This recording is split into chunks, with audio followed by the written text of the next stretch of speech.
आसक्ति ही दुख का कारण है। यही दुख का कारण है।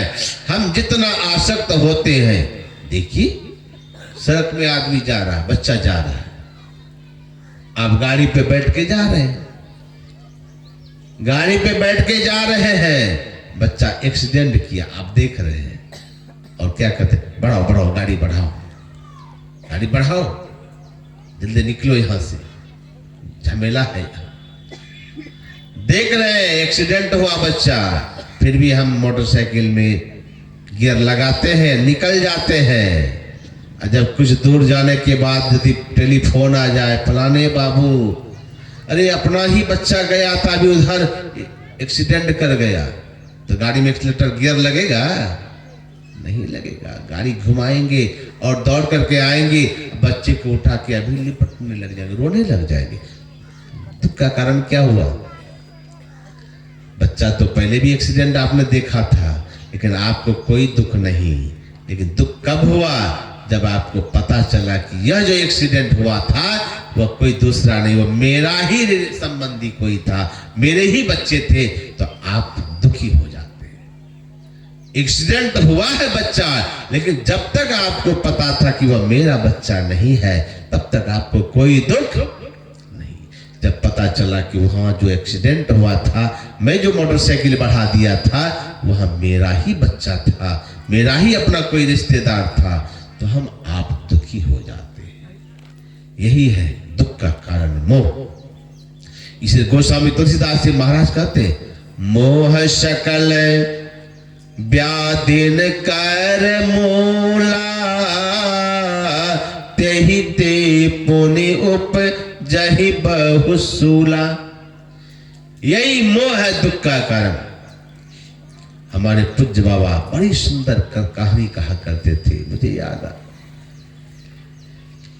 जयपुर नरेश के यहां एक पहलवान रहता था और इतना जबरदस्त था कि जो भी उससे हाथ मिलाता था वह सब परास्त हो जाता था। संजोग की बात, जितने भी थे सबको उन्होंने कैद में बंद करके रखा था, सबको जुर्म के आरोप में।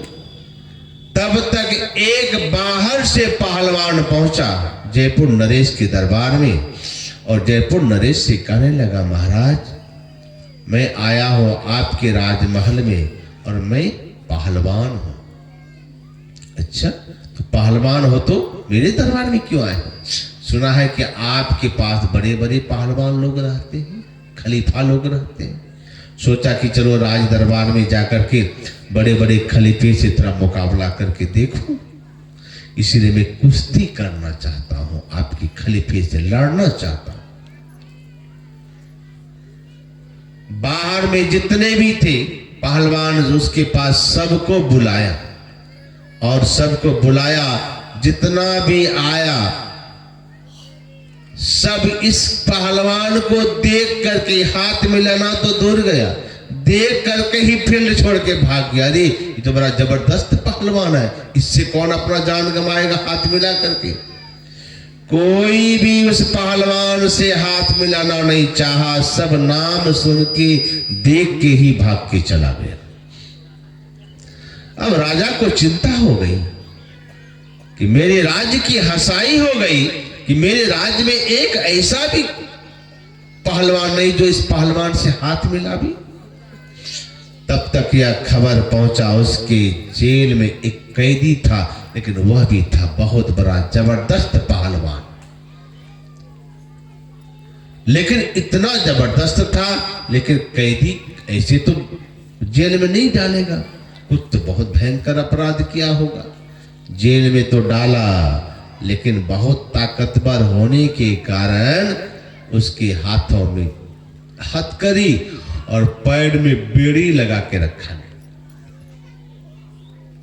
उनको पता चला कि हमारे राजा के राजमहल में एक आया है कैदी, बाहर से आया है। कैदी सोचने लगा, बाहर से आया है एक पहलवान और वह राज दरबार में ढिढोरा पीट दिया है कि हमसे कोई हाथ मिलावे, लेकिन कोई भी पहलवान हाथ मिलाने को तैयार नहीं। सोचने लगे कि अगर कोई पहलवान हाथ नहीं मिलाएगा तो मेरे राजा के दरबार की बदनामी हो जाएगी,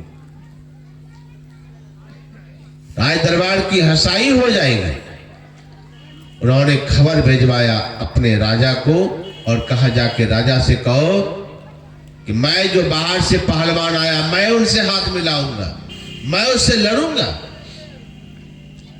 राजा को जब जयपुर नरेश को यह बात पता चला कि जेल में रहने वाला एक कैदी है जिन्होंने खबर भेजवाया है कि मैं उनसे हाथ मिलाऊंगा, मैं लड़ूंगा, दौड़ करके आए और दौड़ करके जैसे आए और कहा, क्या तुम हाथ मिलाओगे? कहा, हाथ मिलाऊंगा। मिलाऊंगा नहीं राजा साहब, मैं तो दावे के साथ कहता हूं कि मैं उसको उठा के पटक भी दूंगा। राजा सोचा कि चलो पटके ना पटका ही जाए, लेकिन कल जब हाथ तो मिलाएगा तो कम से कम मेरे राज की बदनामी तो नहीं होगी, बदनामी नहीं होगी। कहा ठीक है, इसको ले चलो। हाथ में जो हथकड़ी लगी थी, पैर में जो बेड़ी लगी थी, तो कहा इसका हथकड़ी खोलने का चाबी लाओ। और चाबी जब खोजने लगा तो चाबी मिल ही नहीं रहा। बहुत दिन से पड़ा हुआ था, अब सब परेशान है कि चाबी मिल नहीं रहा है, कहाँ चला गया चाबी। राजा भी चिंतित है। वह कैदी कहता है, क्या हुआ, आप लोग इतना परेशान क्यों नजर आ रहे हैं? कहा, तुम्हारे हथकड़ी की चाबी नहीं मिल रही है। कहो, इसलिए आप लोग परेशान हैं, चिंता मत कीजिए।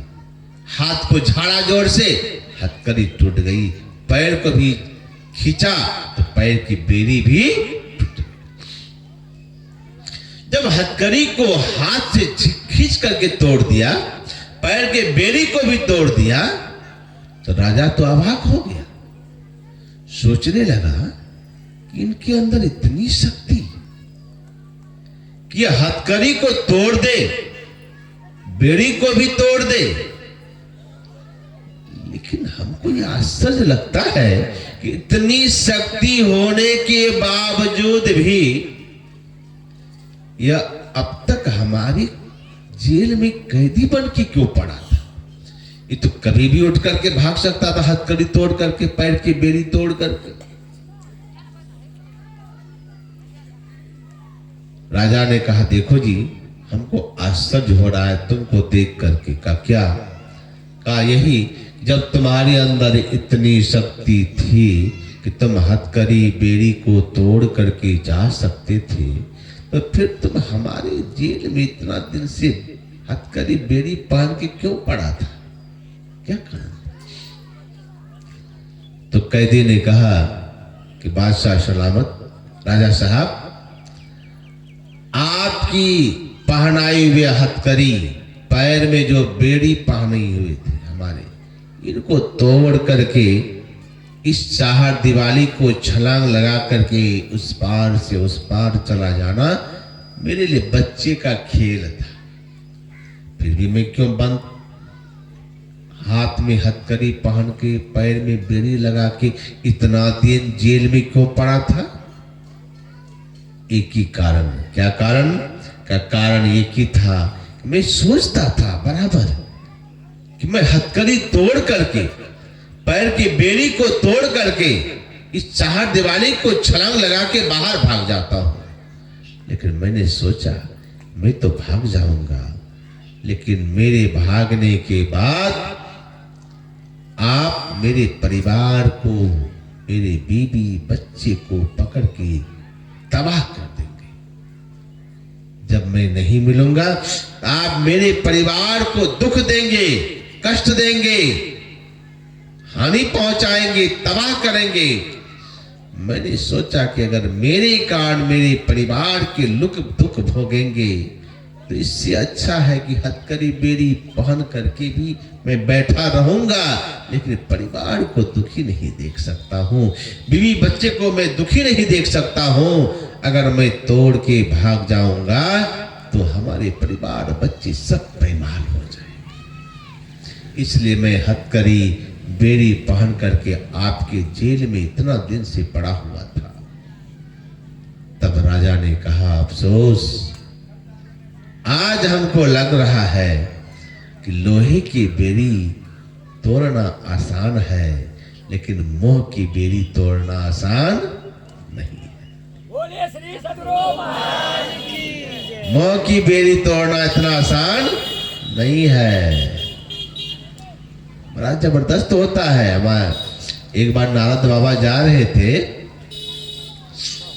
एक बूढ़े बाबा देखते चारों तरफ से, जिसको बोलते चौबटिया रास्ता, चौमुखी रास्ता, इधर से भी रास्ता उधर से भी रास्ता,